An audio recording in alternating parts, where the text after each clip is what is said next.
जनाब कमर प्रतापगढ़ी से गुजारिश है कि माइक उनका इंतजार कर रहा है।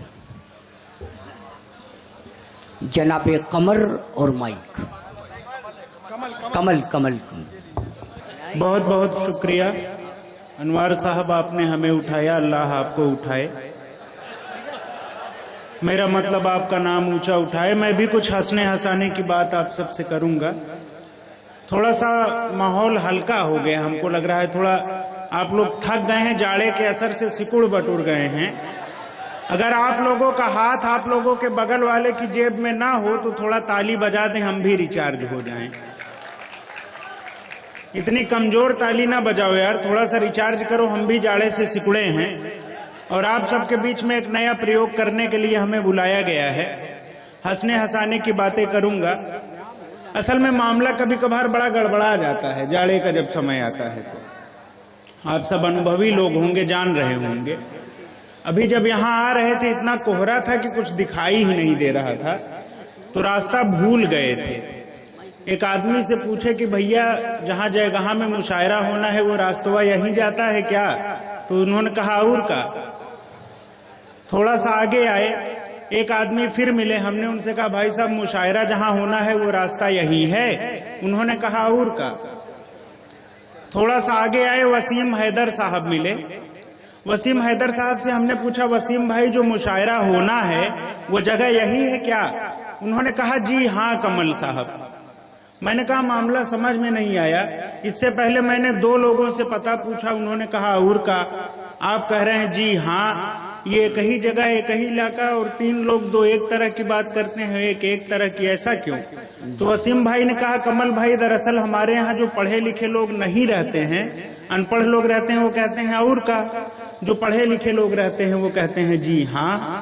तो मैंने कहा वसीम हैदर साहब इसका मतलब आप पढ़े लिखे हैं? तो उन्होंने कहा और का। तो बजाओ यार, कायदे से बजाओ तो मजा भी आए। या अल्लाह। ये पुलिस वाले भाई साहब बैठे हुए हैं। दरअसल हमारे इलाहाबाद में ये होता है कि जो पुलिस वाले थाने में काम नहीं करते हैं तो लाइन हाजिर कर दिया जाता है, कायदे से ड्यूटी नहीं करते हैं। यहाँ का नियम अलग है, यहाँ जो कायदे से ड्यूटी नहीं करते उनकी ड्यूटी मुशायरे में लगा दी जाती है। कुछ इस तरह का। फिलहाल आप लोग बहुत अच्छे से ड्यूटी करते हैं, प्रशासन व्यवस्था बनाए रखते हैं। आप लोग हैं इसलिए हम लोग भी हैं। इतनी चापलूसी कर देना जरूरी है नहीं, निकलना इधर से है। एक जोरदार तालियां आप लोगों के लिए बजाएं, आप लोग की सुरक्षा में सब लोग हैं। मामला गड़बड़ हो जाता है कभी कभार। आप लोगों से तमाम बातें करूंगा। विकास बौखल साहब पढ़ के गए, अभी मोहतरमा पढ़ के गई, उनके बाद हमें बुला लिया गया। तो लग रहा है जैसे सोनिया गांधी जी के बाद मनमोहन सिंह जी को बुला दिया जाए। फिलहाल मैं कुछ बोलने की कोशिश करूंगा। और नदीम जावेद साहब बैठे हैं, मैं आपको नमन करता हूं। बड़े भाई शेख सलाहुद्दीन साहब जो इस इलाके के कौमी एकजहती की मिसाल हैं, हिंदू मुस्लिम एकता की मिसाल हैं। जावेद सिद्दीकी साहब, मेरे दोस्त आसिफ आर्यन कहीं सामईन में बैठे होंगे, मैं उनको भी सलाम करता हूं। डॉक्टर नैयर कमाल साहब, गुड्डू भादू साहब, मैं आप सबको सलाम करता हूं।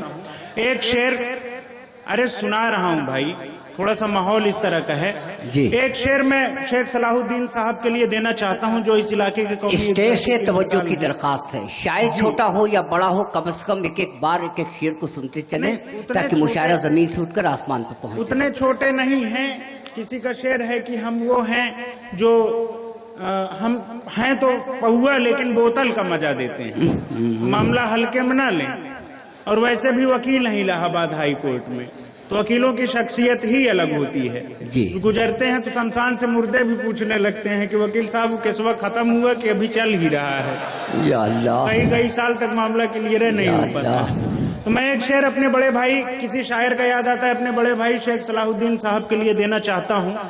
और किसी का शेर है, लोग कहते हैं कि थोड़ा सा आपसे जुड़ने के लिए बातें करता हूँ। देश में एक अलग तरह का माहौल, नोटबंदी की गई और तमाम तरह की बातें, कौमी एकजहती को भंग करने की तमाम बातें की गई, हिंदू मुस्लिम एकता को भंग करने की साजिश की गई, भोपाल का मामला हुआ, तमाम तरह की बातें हुई। लोग कहते हैं कि मुसलमान हिंदुओं के साथ नहीं रहना चाहते, लेकिन मैं कमल प्रतापगढ़ी, मैं भी कुरान पढ़ता हूँ और कुरान पाक फरमाता है लकुम दीनकुम वले दीन। जी। अगर कोई सच्चा मुसलमान है तो वो कभी किसी दीन या किसी मजहब की बुराई नहीं करता है। वसीम हैदर साहब शेर सुनो। मैं कमल प्रतापगढ़ी एक हिंदू होके इस बात की तायद करता हूं दोस्तों। जी। आप सबकी बहुत मोहब्बतें मिलती हैं। इरशाद। असल में जब से नोटबंदी हुई बड़ा हमको बड़ी समस्या हुई। जी। हम ही को नहीं, आप में जितने शादीशुदा लोग होंगे सबको दिक्कत हुई होगी। पहले ससुराल जाने पे 1500 रुपया विदाई मिलती थी, अब 150 में निपटा देते हैं। बड़ी दिक्कत कर जाते हैं मोदी जी। जूता चुरवाई साली को जो है हम 5000 देने लगे तो कहीं ये रहने दीजिए, 4000 दे के कहीं इसको बदलवा के ला दीजिए, यही सबसे बड़ी हमारे लिए बात होगी। तो एक दो ताजा शेर आपको सुनाना चाहता हूं नोटबंदी पे। इस नोट की बंदी ने बर्बाद किया ऐसा, इस नोट की बंदी ने बर्बाद किया है। इस नोट की बंदी ने बर्बाद किया ऐसा, तारीख भी शादी की इसमें ही चली आई। या अल्लाह। ये 30-35 साल पहले वाले मामले में चले गए हैं। इस नोट की बंदी ने बर्बाद किया ऐसा, तारीख भी शादी की इसमें ही चली आई, और घूंघट की उठाई भी बीबी की दे न पाए। घूंघट की उठाई भी बीबी की दे न पाए, लम्हों ने खता की थी सदियों ने सजा पाई। बहुत अच्छे भाई कमल भाई, जिंदाबाद जिंदाबाद। सदियों ने सजा पाई। अच्छा, शादी की बात हुई तो हमारी जब शादी हुई थी तो 1 पैसा दहेज नहीं मिला था उसमें। इसलिए नहीं कि हम दहेज के बहुत बड़े विरोधी हैं, बल्कि कवियों और शायरों की शादी हो जाए यही अपने आप में सबसे बड़ी बात होती है। असल में जब शादी होने वाली थी तो हमारी बेगम ने हमारी सासू माँ से कहा कि मम्मी सुनती हैं जिससे हमारी शादी होने वाली है वो कवि हैं, शायर हैं। उन्होंने कहा क्या करोगी बेटी, मर्दों में कोई न कोई कमी तो होती ही है, निभाना पड़ता है। तो एक कविता की बिन दहेज आपन बियाह जब हम कई डारे तय, बिन दहेज आपन बियाह जब हम कई डारे तय, ससुर जी हमरे बोले भगवान आपकी कृपा भय। गऊ समान है बिटिया हमार, दमाद है एकदम हीरा, पिताजी हमरे रोक न पाएन बिन दहेज कै पीरा। बोले सही कहत हो समधी जी बड़ा अनोखा मेल है, बोले सही कहत हो समधी जी बड़ा अनोखा मेल है, लड़की अगर गऊ है तोरी लड़का हमरा बैल है, लड़की अगर गऊ है तोरी। मोहतरम अंबर इलाहाबादी साहब बैठे हैं। असल में बड़ा बड़ा बाल देख के कंफ्यूजन हो जाता है कि ये ही हैं कि सी हैं। बाद में पता चलता है नहीं ही हैं, लेकिन थोड़ा सा आगे आके देखना पड़ता है। इलाहाबाद में जब ये अपनी स्कूटी से निकलते हैं तो कई लड़के पेट्रोल का पैसा जो है फूंक देते हैं आगे आने के चक्कर में। मामला जब ये हुए थे, पैदा हुए थे, तो 6 दिन तक इनके यहाँ सोहर नहीं हुआ था। घर वाले खुदे कंफ्यूज थे लड़का है कि लड़की। इनको देख के ये समझ में नहीं आता कि इनकी बारात आएगी कि इनकी बारात जाएगी। अभी थोड़ी देर बाद आपके बीच में आएंगे। एक सीन आप लोगों के सामने रखता हूं कि जिस समय बाबा रामदेव सलवार सूट पहन के भाग रहे थे रामलीला मैदान से, फिलहाल वो सलवार सूट किसका था ये भी कंफ्यूजन वाला मामला है। जिस समय बाबा रामदेव सलवार सूट पहन के भाग रहे थे उस समय अगर आशाराम बापू देख लेते तब क्या होता।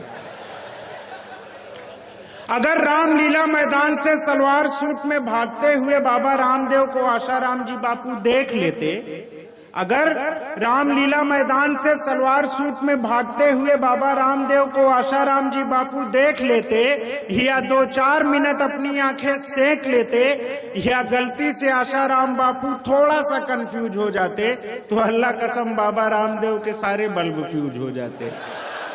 सब योग व्यायाम वहीं भूल जाता है, मामला बड़ा कंफ्यूजन वाला हो जाता है। पिछले दिनों भिवंडी का मुशायरा था मीनाताई ठाकरे हॉल में। हम और अली भाई उस मुशायरे से लौटे थे। हमारा टिकट कंफर्म नहीं हो पाया था, वेटिंग में था, इनका कंफर्म हो गया था। हमने कहा अली भाई अपनी सीट पे हमें भी बैठा लीजिएगा, हम आपकी तरफ पैर करके सो जाएंगे, आप हमारी तरफ पैर करके सो जाइएगा। अली भाई कहे ठीक है। हम लोग ऊपर बैठे बात कर रहे थे, नीचे 2 बड़ी सुंदर लड़कियां बैठी हुई थी। हाँ, अब आपके मतलब की बात हो रही है। तो उसमें से एक लड़की ने पूछा दूसरी लड़की से कि तुम्हारी शादी हुई है? उसने कहा मेरी शादी नहीं हुई है। तो उसने कहा चॉइस बताओ कैसे लड़के से शादी करोगी?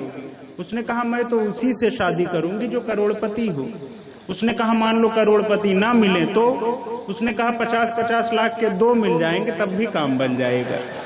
उसने कहा मान लो वो भी ना मिले तो, उसने कहा 25-25 लाख के 4 मिल जाएंगे तो भी दिक्कत नहीं है।